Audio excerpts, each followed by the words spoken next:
Kelly Brough, welcome. We'd like to begin by giving you a chance to introduce yourself to the voters and in 30 seconds, tell them your story. Well, hi, I'm Kelly Brough. I'm running for Denver mayor, and I'm running because the combination of my personal background and my professional experience, I think, have prepared me uniquely for this moment. I've never run for office before, and I won't be running for another. I'm running for mayor because I have experience running the city. I was John Hickenlooper's chief of staff when he was mayor. I've been the CEO of the Chamber of Commerce. I've been the head of HR for the city. I've even worked for all 13 members of the Denver City Council. I think we have real issues and real opportunities today, and I'd love the chance to work with you to address them. First question. Insiders tell us the four most important issues in the race right now are crime, homelessness, housing, and transportation. Rank them from most important to least important, and please share why. These are hard to rank, but I'm going to share based on the order I hear from residents throughout the city. Probably number one is concern about homelessness and encampments, both the living conditions of people who are unhoused and how it's impacting the neighborhoods where people are living. I'd say probably public safety is next, or community safety. People are concerned about some of the highest crime rates we've seen in decades. Housing affordability, absolutely right up there, so I'll put it number third. And then fourth, I'll say transportation, but they're interchangeable. Okay, so follow-up question based upon what you said, which was your number one issue, which is homelessness. What is your pledge to voters on how you'll address it, and how might that be different than the other candidates on the ballot? Yeah. So probably most important, I've made a commitment that we end unsanctioned camping, and I'll do it in my first year. And so what this really means is today what we do is people who are living throughout our city, we sweep them down the block to the next neighborhood, and we do it all again a few weeks later, and that's not working. It's not only inhumane, but it's a waste of resources and ineffective. So instead, by having safer locations people can go to will improve everybody's living conditions immediately. And how I'll do it is I'll maximize the use of existing beds and shelters that we have today. I'll sanction camping sites so people can be in safer locations. And we'll build the housing and shelter that we need immediately while we have those temporary sites. Like many cities, Denver has financial needs. If elected, what would you prioritize and where might you trim? Yeah, this one's critical. The city's budgets are about $3.75 billion. The general fund itself is about $1.7 billion. I think we have some opportunity every time we build that budget to do a careful look. When I was chief of staff to John Hickenlooper, this is absolutely how he ran the city. A careful look every year about where are you allocating resources and are you getting the results you expect.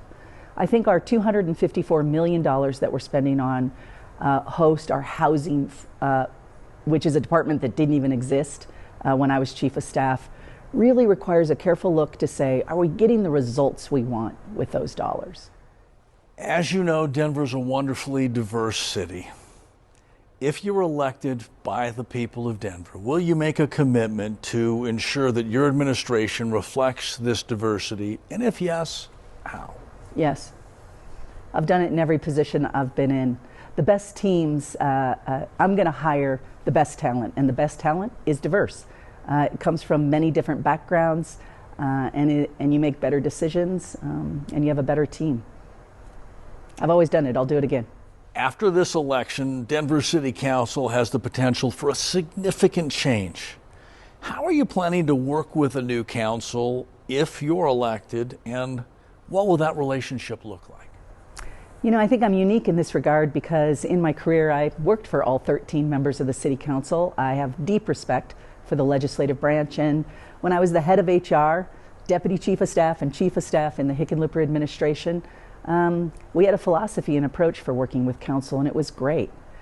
We saw ourselves as partners, and while I deeply respect the checks and balances of our government, the reality is we share the same goals. We have the same constituents and needs, and I think there's huge opportunity to work together on those issues and how council serve in leadership roles to accomplish the work. Here's an interesting one. If you could ask one other candidate one question, which candidate and what is that question? There's 16 others on the ballot with you. So which candidate would you ask a question and what is that question? I don't have an answer for this one. Give you some time to think. Okay, let me You've got think. some time. If I had one question I could ask another candidate.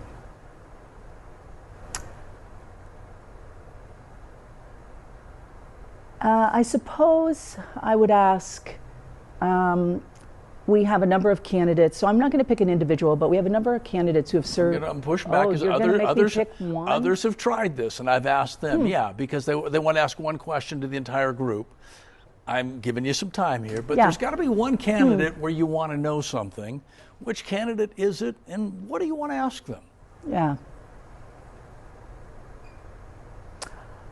I think I would probably ask maybe candidate Calderon how, when she thinks about public safety, how she frames her view of what we need to be doing in our police department and what that insight comes from, because it's vastly different than how I see it, and I would try to understand it better.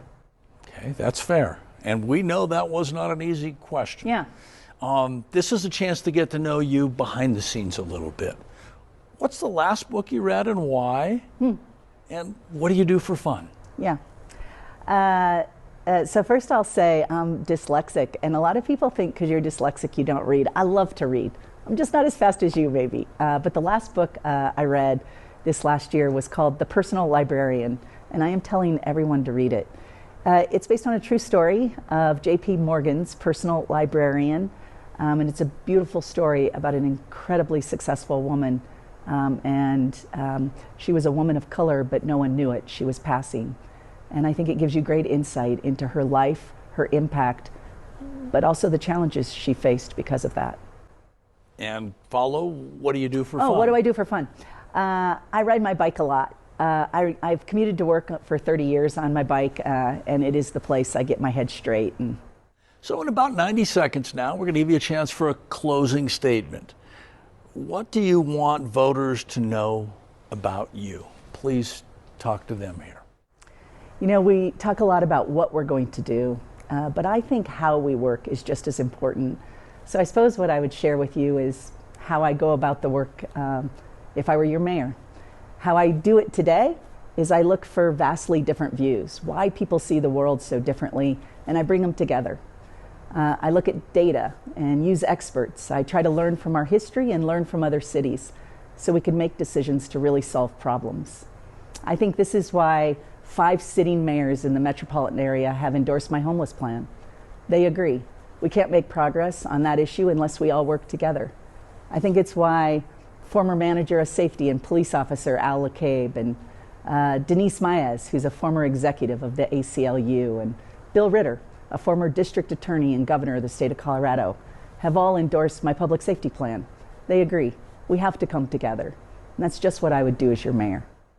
Kelly Brough, thank you for your time. Thank you for your answers. Thank you. Good luck. Yeah, thanks.